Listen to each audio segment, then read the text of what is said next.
All right, for me to explain everything that this podcast is, I need to talk about three things. I need to talk about Lars, I need to talk about a river, and I need to talk about a song. So when we were meeting over Zoom as a group a couple weeks ago, we asked the question of where are you and what are you doing? Lars answered, I'm still in Abilene and I'm chilling in my dorm room. And when we asked him, what are you doing every day? He said, I'm slowly moving from dorm to dorm and I'm going through people's refrigerators. Now we asked Lars, why in the world are you going through people's refrigerators? And he said, because in a pandemic, you will find that people forget about their refrigerator and there are snacks left in said refrigerator. So what is the purpose of this podcast? One is to be able to recognize that if you find this man anywhere in Abilene, hold your refrigerator close to you. This serves as your Amber Alert. But the second thing of this is that Lars does actually bring up a point that we want to kind of move it towards, which is in a pandemic, yes, people forget about the refrigerator. But I would also guess that no matter where you are, there's probably a refrigerator close to you that you have actually forgotten. That there's a refrigerator that hums every single day. It demands your attention and you have tuned it out over a while. What's the point of this podcast? We believe that there is more than just one hum that is in your life. There's something else that's working, something else that is sustaining, something else that is active. We just tend to forget in the midst of chaos who is working. There's a hum, and we want to help you find it.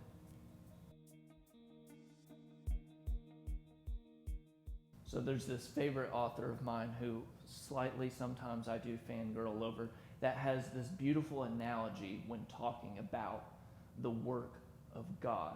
So he talks about how the gospel very much enacts like the river that he had in his childhood. So when he was growing up, there was a river that was in his backyard, and he would remember innocently sitting by the river and watching the power of the water just move along the stream. And since he lived up north in Portland, in the winter, the river would actually freeze. A sheet of ice would be on the top of the river.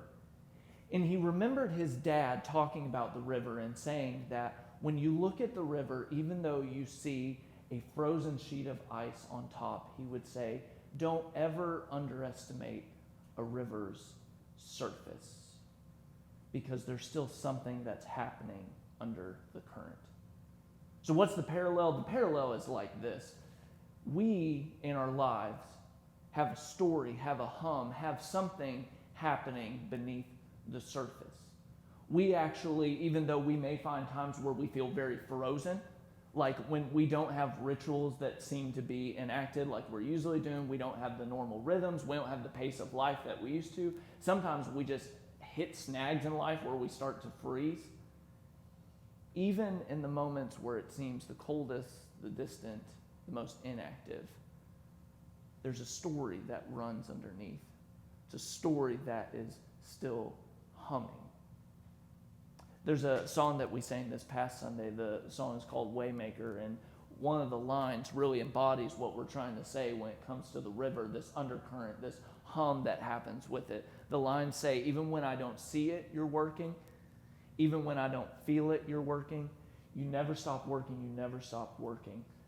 The thing we may need to hear right now is that God is still working. There's still an undercurrent of God's story that's happening beneath our lives, even if we feel frozen right now. Faith is very much the work of trusting and engaging in the things of God, even when it doesn't look like things are alive or running or humming.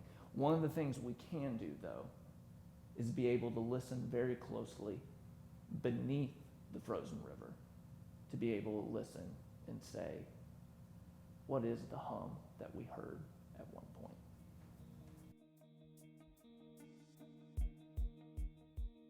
So listening for the hum is an art. Being able to identify the current beneath the ice, the way that we're frozen, is an art. So what have we created with this space? We have created what we call the Hum podcast. Because here's the reality with the university ministry, at least for right now. This used to be a place where you walked to a place to engage this ministry. Right now, we want to shift from a place where you walk to and move it to a voice that walks with you. So one of our goals with this podcast is we hope that we can walk with you in maybe helping you identify the hum, the song of God that's happening beneath your life right now, and maybe to a place where you can hear it again. The podcast is quite simple. It's going to have really, really short episodes to where we're going to try and help set you up to where you're going to be able to have this during your time that you spend with God. And we're going to help walk you through passage by passage in a small book of the Bible. And then we're going to set you up for a time of prayer with God. So every time you click play on a Hum podcast, you can see 4 elements that are going to be there. The first one is going to be find out. You will get to hear at the very beginning, what's the point of the passage that you're hearing today? What's the exciting truth that's going to come with it? The second thing is you're going to get to nerd out for a minute. So once you read the passage, you will be able to hear what are the things below the surface that I need to know for this passage to actually make sense. The third is call out, which is basically just what needs to be called out of this passage that may need to also call you out, whether that's a word of encouragement or conviction or something that you need to hear for your life. And then the final thing is go out. So how do you go out from this passage into a time of prayer? How do you be able to walk away with this and continue to walk with it? So this is the whole premise that we've got with the Hum podcast. We're going to give it a shot, and you never know, in the middle of it, we may throw some hate or some shade at different people in university ministry as we go. So 3 things that I would recommend of how do you get ready for the Hum podcast. The first is, I would say, establish a ritual if you haven't already. Establish a ritual of when do you spend time centering yourself with God? Is it in the morning, or is it on a walk? Is it in the evening? Is it a time when the family goes to cook a meal? When is your time? The second thing is find a way to signify when you open and close in your time with God.